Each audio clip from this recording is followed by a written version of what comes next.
పూర్తి వివరాలకు చదవండి రేపటి అక్షర శిల్పం దినపత్రికలో. రేపటి గురించి ఆలోచించే నేత చంద్రబాబు. వ్యక్తిగత విమర్శలు ఎదురైనా, రాజకీయ కుట్రలు జరిగినా లక్ష్యం వైపు అడుగులు వేసే స్థితప్రజ్ఞత బాబు సొంతం.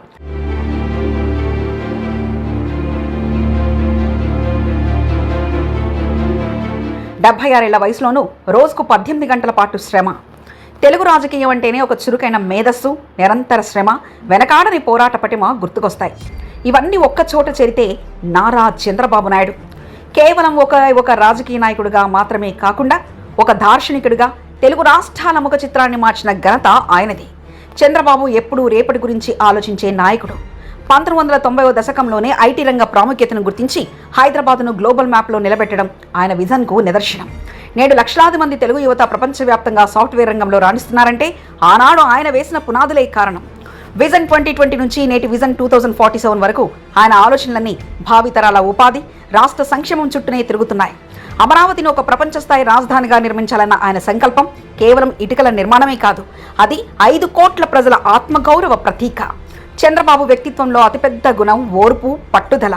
4 దశాబ్దాలకు పైగా రాజకీయ జీవితంలో ఆయన ఎన్నో గెలుపోటములు చూశారు. కానీ ప్రజాస్వామ్య విలువల విషయంలో ఆయన ఎన్నడూ రాజీ పడలేదు.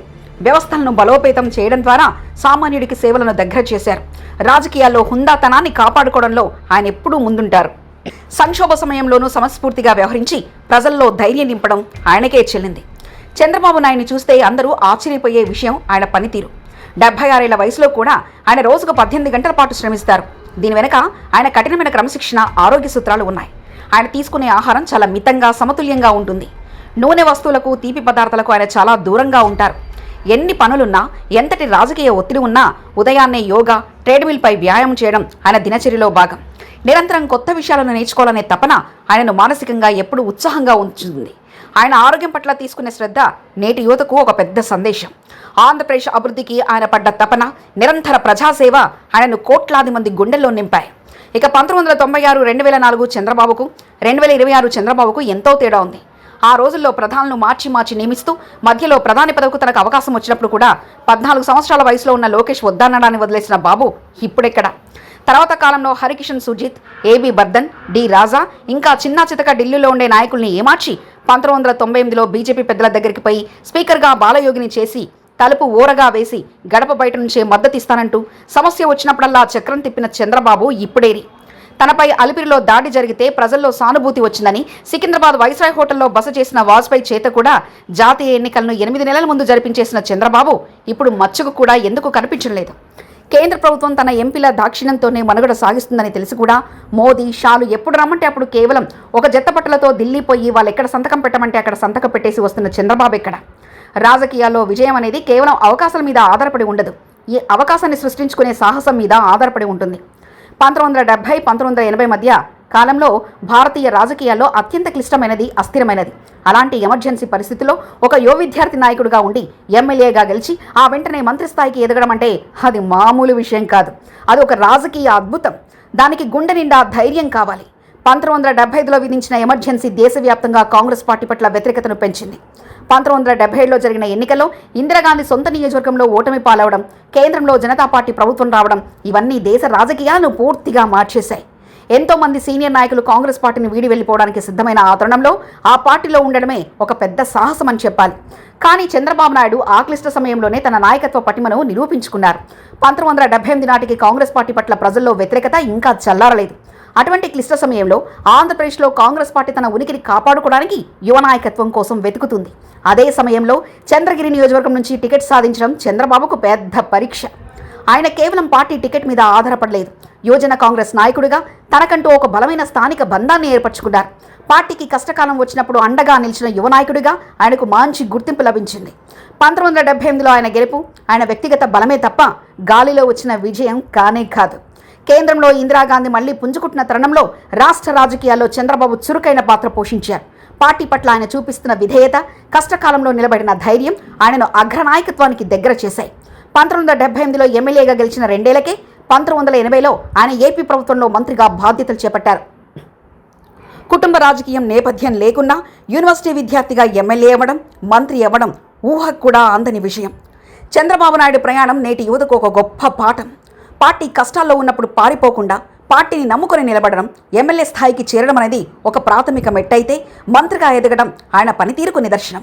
దేశంలో కాంగ్రెస్ ఓడిపోతున్నా తన నియోజకవర్గంలో గెలిచి చూపించగలగాననే ఆత్మవిశ్వాసం, నిజానికి ఓ విద్యార్థి దశ నుంచి నేరుగా అసెంబ్లీకి చేరుకొని మంత్రిగా బాధ్యతలు చేపట్టడం అనేది ఒక రాజకీయ అద్భుతమే.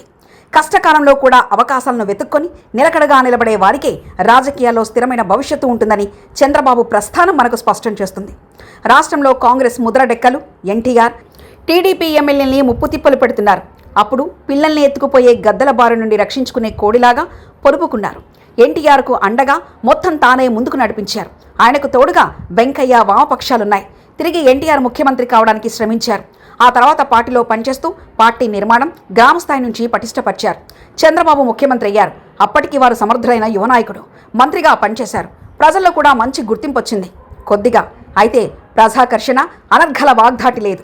ఆయనకది స్పష్టమైన లోపం. రాజును చూసిన కళ్ళతో మొగుని చూసినట్లు ఎన్టీఆర్ స్థానంలో ఈయన్ని ఊహించుకోలేకపోయారు కొందరు పార్టీ సానుభూతిపరులు. ఎన్టీఆర్ వీరాభిమానులు. తర్వాత ఆయనే తయారు చేసుకున్నారు.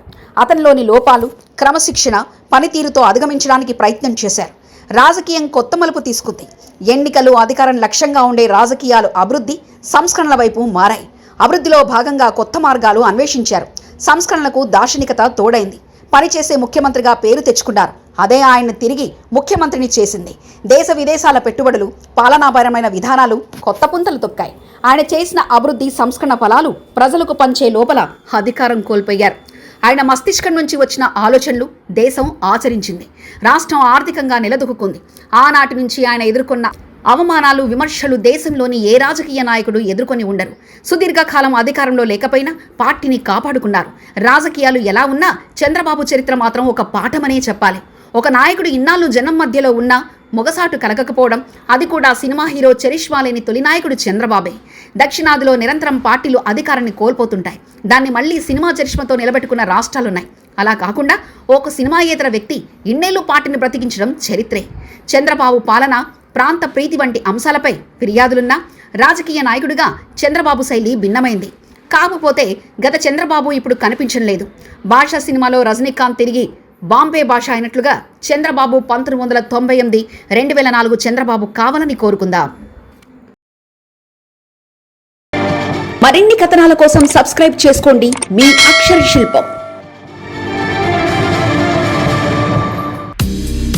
పూర్తి వివరాలకు చదవండి రేపటి అక్షర శిల్పం దినపత్రికలో.